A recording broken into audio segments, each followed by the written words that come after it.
Hey, all you glorious Buccaneers! It is I, Bones McGee, once again. I did a poll over in my community tab to see what video my viewers wanted next, and you guys wanted a video explaining what I think should be added to Sea of Thieves. You ask and shall receive. Here is a video with everything I think should be added to Sea of Thieves as of Season 11, including a little go-over of everything discussed in the 2024 preview event. The 2024 preview just came out, and honestly, everything shown here looks amazing, and I'm super excited for the next couple of seasons. Being able to pledge yourself to the Burning Blade in order to gain tribute, to sell, and defend it from rival pirates is honestly ingenious in my opinion, and being able to walk across the Harpoon was something I always questioned wasn't in the game from the get-go, but I'm glad it's getting added. Now, we won't just have to watch ladders, and boarding is going to be a lot more immersive and fun. Not to mention our new weapons to add to our arsenal. The double barrel pistol and throwing knives are going to really shake up hand-to-hand gameplay, and I'm all for it. They even added a bag of wind from the SpongeBob movie! My favorite part was being able to summon skeletons friendly to you to help you out or stress enemy ships. That's going to be a lot of fun. These next few seasons are going to be awesome. Okay, so this part of the script has gone through like 4 revisions at this point. At first I just wanted to include it because everyone wants it and to remind people Rare was working on it. Then they announced it was coming, and then I got sick and couldn't record. During this time they introduced it. I was still sick, so this is like the 3rd revision by now. Now all of a sudden there's some big fuss that hackers apparently can just turn it off in the config files or something like that. Well, for one, that fucking sucks. And 2, that just means another revision of the script. I cannot catch a break with anti-cheat, and at this point it's only in here because someone is gonna comment on it at some point if I don't include it. Anyway, that's all I wanted to say on this topic. Now let's get to the good shit. The main reason why I think people prefer the Ghost Curse, the Skelly Curse, is because you can't wear your previous cosmetics with it. You've got to use the ones provided by the Bonesmith. But anyone who's earned the Skeleton Curse knows the Bonesmith could really use an update to his cosmetic selection. For the game's only customizable curse, there aren't a lot of options for customization. Ironic, huh? So here are a few ideas for more Skelly Curse cosmetics Rare could add in the next seasonal update. One thing I'd like to see added to the Bonesmith's selection of wares are some of the outfits worn by the various skeleton lords we fought. How cool would it be to wear the Gold Hoarder's skull as your own, or an actual replica of his jacket? Maybe your pirate is female. The Duchess's dress and hair could complete your posh skeletal ensemble. Hell, you don't even have to make them direct rips of skeleton lord outfits. You know the baby Kraken skull on Two-Faced Scoundrel's arm? Let me wear that on my head as a mask. Perhaps Grey Mirror's iconic beard and hair. All these parts would be interchangeable for customization, of course. You can tie these to commendations that already exist, or make some new ones to earn. For the Skull Fort Lords, you can tie their cosmetics to the max level commendations for killing them enough times. Perhaps some Briggsy cosmetics, like her jacket for doing Skull of Siren song while wearing the curse. The Gold Lord's jacket could be unlocked by completing Shores of Gold with the curse on, kinda like the Ashen Bones, and his skull could be obtained by earning Seeker of Grand Adventure. Another thing Rare should add for more Skelly customization is bone colors tied to the bounty skulls you turn in. Simply turn in enough of a bounty skull to the Reaper's bones and unlock a color. Foul bounty skulls turn your bones a light gray color and add some glow to your eyes. Disgraced bounty skulls would give you an iron appearance with a few mild glowing runes. Hateful skulls would give you a polished silver appearance with stronger markings that glow brighter. Villainous bounty skulls give your bones a light polished gold color, which is lighter than actual golden bones to differentiate, and lots of runes across your skeleton. King skulls would allow for a lighter polished silver and purple glowing cracks in various parts of your skeleton. Corrupted skulls unlock a unique skull cosmetic that adds a replica of their corruption scar to your skull. Dark bounty skulls would turn your bones a shade of black, similar to shadow skeletons, minus the invincibility. Athena skulls unlock a special painted bone color that adds various purple paint markings to your skull and other parts. And finally, ancient skellies, if you kill enough while wearing the curse, would unlock a replica color scheme for your bones, this one being the hardest to earn.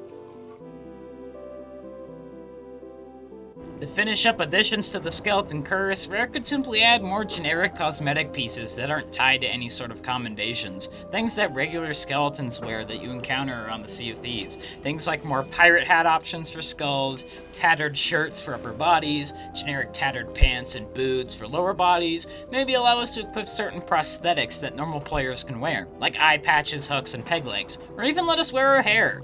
Flameheart has hair, most of the Skeleton Lords have hair, LeChuck has hair, why can't I have hair?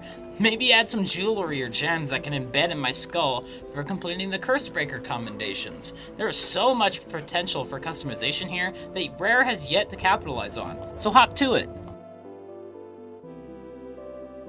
A lot of these ideas have already been mentioned on the subreddit and Discord by a lot of people, so it's gonna sound like I'm stealing ideas, but it's very rare you ever get an original idea anyhow, and they're just good ideas. So anyway, here's some ideas to help improve Hourglass. The Hourglass Circle needs to start to shrink after a while. This is of course to prevent players from evading combat constantly and prolonging fights longer than they should be. Perhaps as the circle itself shrinks, so does the grace area outside of the circle that allows you to get back into the fight, further incentivizing players to actually fight each other head on or risk running into the edge and sinking. In order to incentivize both ships to actually fight each other, the rep gained for losing the battle is affected by the effort put into the battle by the losing party. The game would keep track of things like enemy ship hits and player kills and deaths, similar to Arena. That way the party putting in a valiant effort to fight back against the winning ship, even if they're being steamrolled, can still earn rep for at least trying to fight back. The maximum rep to be earned from performing well but still losing would be up to half that of a win, to once again incentivize the effort of the losing party, as well as encourage growth and learning and trying new things. Every fight would be a quick but learning experience for both parties.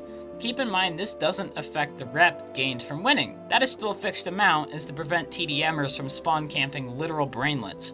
I feel like this system could not only help attract new people to the game mode more and discourage loss grinding, since people tend to hate that, but also prevent more casual players from being discouraged, as the PvP factions will feel a little less grindy, but the road to your PvP curse and beyond will still be a long one.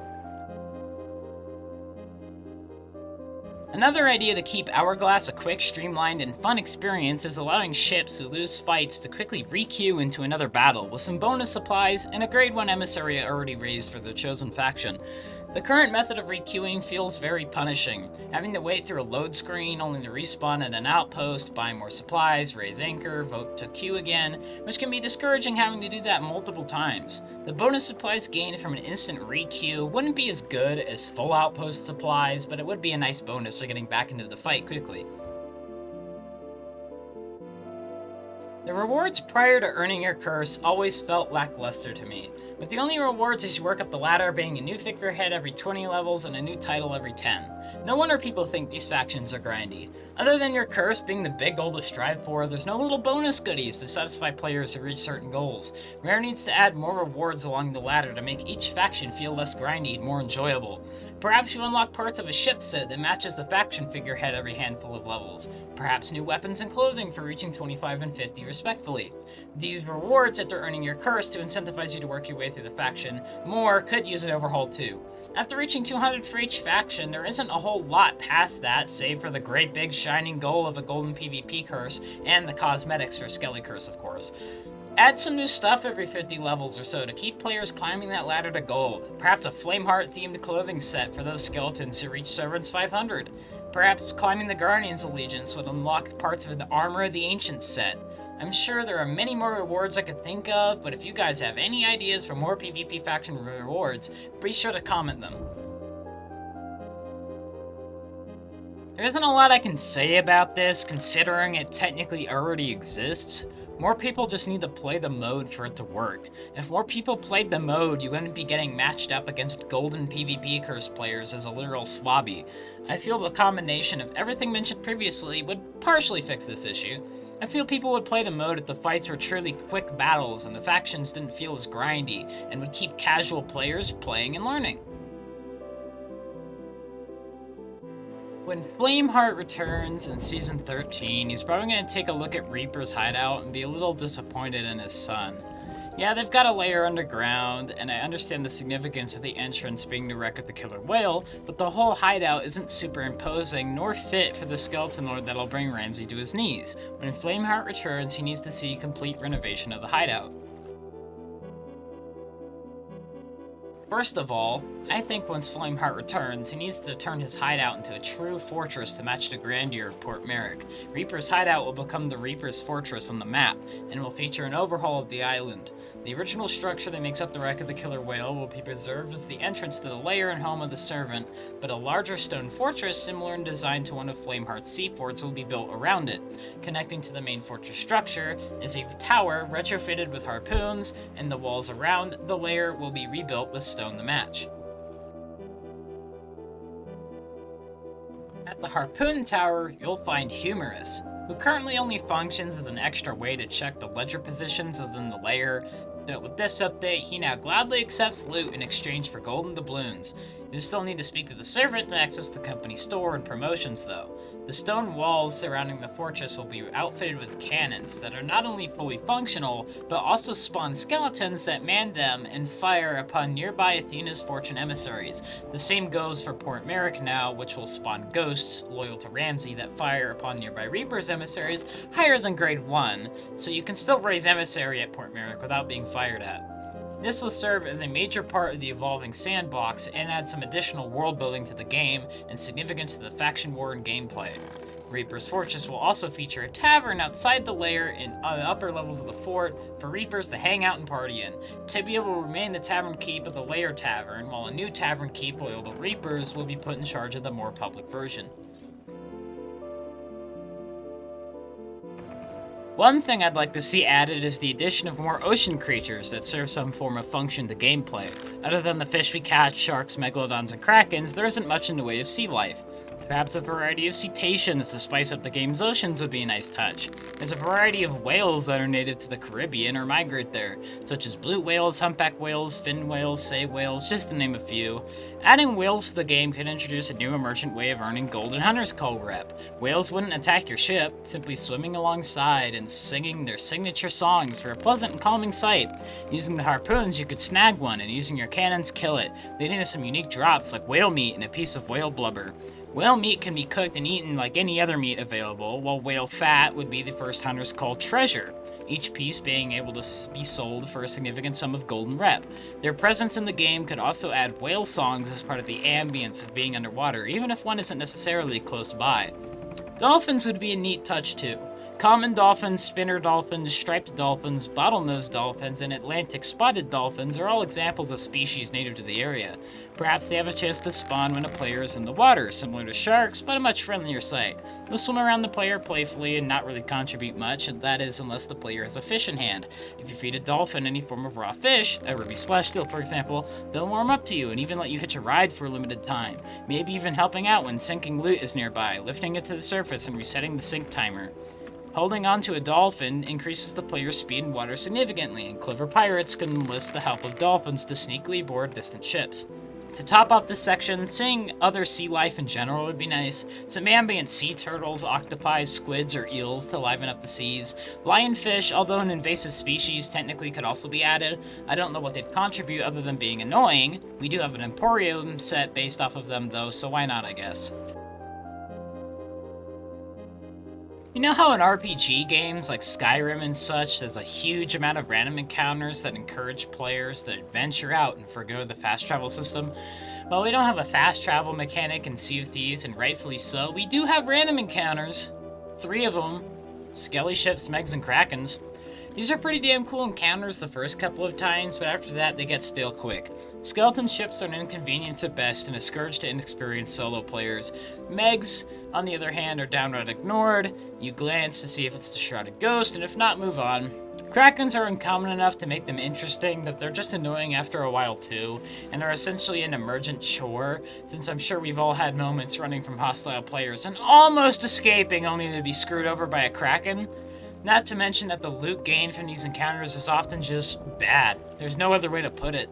Even bottle quests are better at this point. If you don't increase the types of random encounters, then at least make them worthwhile with more loot. New encounters can include things like new sea monsters of myth and legend, such as a Leviathan, ocean crawler or skelly boarders, similar to the Pirate's Life Tall Tales, or at the very least, ashen skelly ships, or something like that for the Devil's Roar. This one is really simple.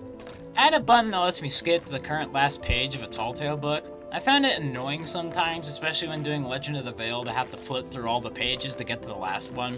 I know it saves your page when you close the book, unless you get kicked or crash for any number of reasons this game tends to throw at you, or start the Tall Tale from a checkpoint.